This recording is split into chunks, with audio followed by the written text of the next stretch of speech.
You know what? I'll make this video.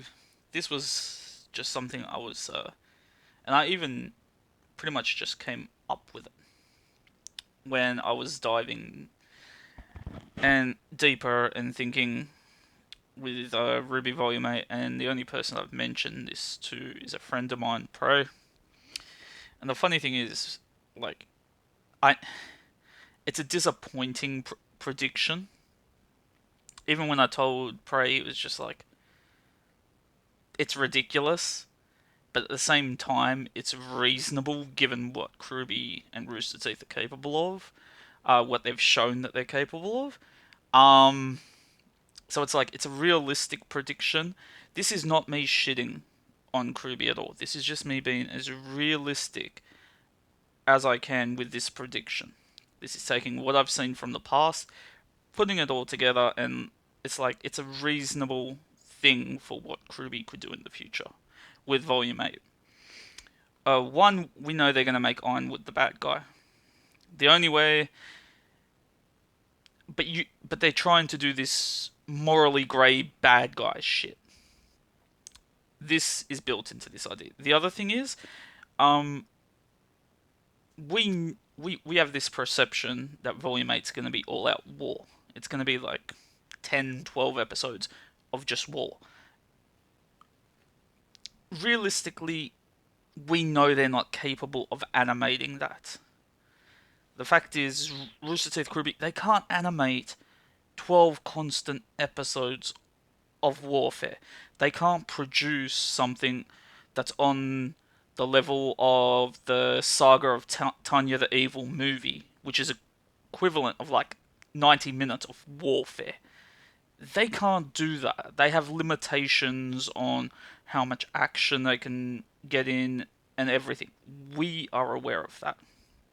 The proof, Volume 7, they cut out the first Grim invasion and they cut out the riots. They knew they don't have the resources to animate this type of stuff, so they just cut the shit out. So going forward with this prediction, straight off the bat, I came to the realization we are not going to see a huge battle. There's not going to be huge Elysian ships fighting the friggin' Grim. The first episode's not going to be this full friggin' 15, 20-minute warfare, boom, boom, boom, boom, everything dead. No. Volume 8, Episode 1 is going to be a time skip. Salem's already defeated the Elysian forces. She's already made her way onto Atlas, and what we will probably see is her confronting Ironwood and using her whole manipulation scheme that she's about. She'll probably confront Ironwood and be like, "Oh, where's the maiden? Blah blah blah. Bring it to me. Blah blah blah." And he's going to be like, "Well, the maiden's gone." He goes, "If I had the maiden, He probably mention his plan. My plan was to launch us into space, get the fuck away from you, and I can't do that because the maiden left with the friggin' Team Ruby or whatever." He could even mention that she's gone. Fuck the bitch. You're gonna see Winter there. Winter there is gonna feel like this is a betrayal of him, like giving news of where the Winter Maiden's gone. But you're gonna see Salem manipulate Ironwood, where she's like, "You bring me the Winter Maiden first. You bring her to me, and you give me the Staff of Creation of your own free will, and I'll leave Atlas and Mantle alone. You and your people will survive, but you're gonna bring this shit to me." This is what's gonna turn Ironwood into the bad man. Because at this point, we know that Ruby want us to hate fucking Ironwood. Like, Team Ruby are the optimistic assholes. The only way to do this is to make it black and fucking white. They're not capable of grey. So, Ruby and Nat are going to be the friggin' good guys. All of a sudden, what little is left of the Elysian military, and it's going to be Ironwood, and maybe Winter's going to be the big, like, which side is she going to take? Because it's going to be Ironwood trying to get Penny back, access the vault, and give the relic, and just be like, "You know what? Ozpin is not talking to me. The man I'm loyal to is not fucking here. He doesn't give a shit about anyone. He just has this optimistic bullshit approach with friggin' Oscar and Ruby. He goes, fuck it, I'm looking out for my people. Fuck them. I'm just going to give him the maiden. That's what we're going to see. There's not going to be a huge warring battle. The Elysians are already going to be defeated. And it's just Ironwood trying to get Penny back and hand it over to Salem.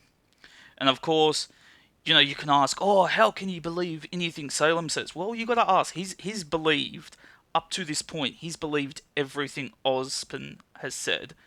And then Ozpin refuses to even come out all of Volume 7. Like, Oscar's right in front of Ironwood, and Ozpin doesn't pull himself out. So the writing for this is kind of stupid. In Volume 7, Ozpin is capable of fucking coming out, he just doesn't. So, I can see Ironwood feeling betrayed by this. He's just like, you know what, fuck it. And we don't know if he's ever actually interacted with Salem. And if Salem's like promising, I will leave, no more fall of Beacon, you guys will survive, just give me what I want. And especially the big key factor, she could lie to him, she could bullshit him, but if she ideally tells Ironwood what her future plan is to do with when she gets all the staffs, she might be able to manipulate him even further to his side. And the only reason I say this is because they need to info dump at some point Salem's plans, or even hint a tiny bit at what she's pursuing. And yeah, as I said, I can see Kruby sitting down when they're creating Volume 8 and they're like, where are we going to put our action scenes? Like, we're only capable of about 6 to 7 action scenes, and they only go on for about 30 seconds to a minute and a half. So it's like, where do we position our action scenes in the whole thing? Because realistically, they cannot show us a war. They're just going to show, the people of Mantle scared, Grim roaming the streets, people are stuck indoors, and it's this ultimatum. And I know that, honestly, it's weird because it sounds ridiculous. If this was any other anime with a huge budget behind it, like a shonen, if this was My Hero, if this is Naruto, even if it's a smaller type show, it's like you will get a war if they write a war. But with Kruby, they're not capable of doing it. And this is not me shitting on them. This is just realistically, they're a small studio.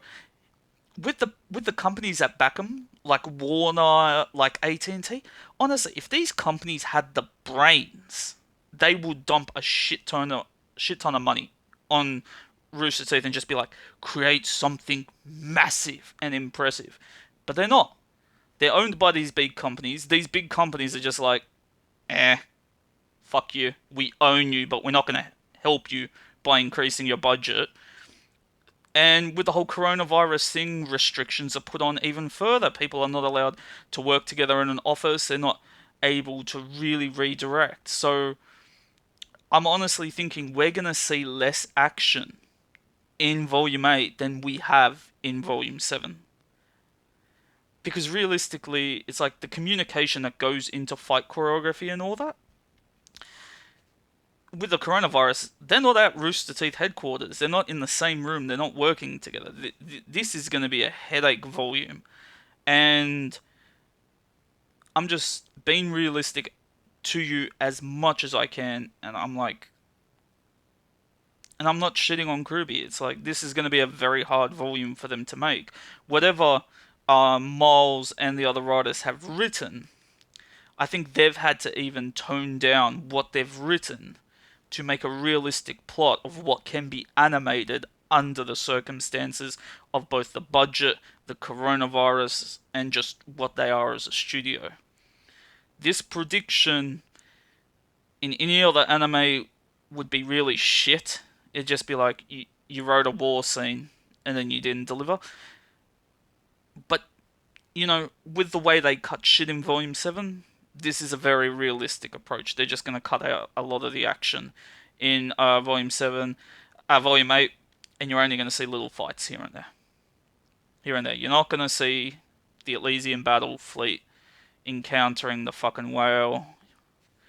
And let's be honest, if one thing you can, even the biggest fan can say about Volume 7, is the Elysian military is used really badly. It's like, I don't know if it's a personal agenda on Kruby where they hate the military in general, or it's just a go at capitalism, or it's like, oh, fuck the rich people, so fuck their military. But, yeah, don't expect anything out of the Elysian military at this point. This was a big hype point for me. It was a massive disappointment as me as a fan. It's like I lost fairness discrimination. I lost a bloody good military being used. It's like with Ruby, I expectations are just fucking gone. It's like everything I was looking forward to kind of got shat on for this whole 2016 political approach, and now we're going into Volume 8 where it should be war, but we're not going to get it because this is a company that can't actually create it. And yeah, that's how I'm going to end it. I don't think I'm being rude. I'm not being shitty to them. I'm just like analyzing what they've done in the past and what they should be capable of doing in the future, and that prediction is based on that future. It means they can skip a lot of shit. It means they can focus in on the plot, which is clearly what they're going for. They turn Ironwood bad. They got Salem manipulating another general. Ozpin's fucking fucked, and it all comes down to a small amount of the military chasing after Team Ruby, so we could see a friggin' Aesop's and Winter, you know, being the morally great characters as, or do we follow Ironwood's orders given that he's working with Salem, or do we go with Team Ruby? That's going to be the big boom of Volume 8, and the only reason is how I'm ending this video. The only reason I even made this prediction is just like, if Volume 8 comes out and this all happens, it's recorded. If I'm somehow fucking right, well, I hope this fucking goes viral.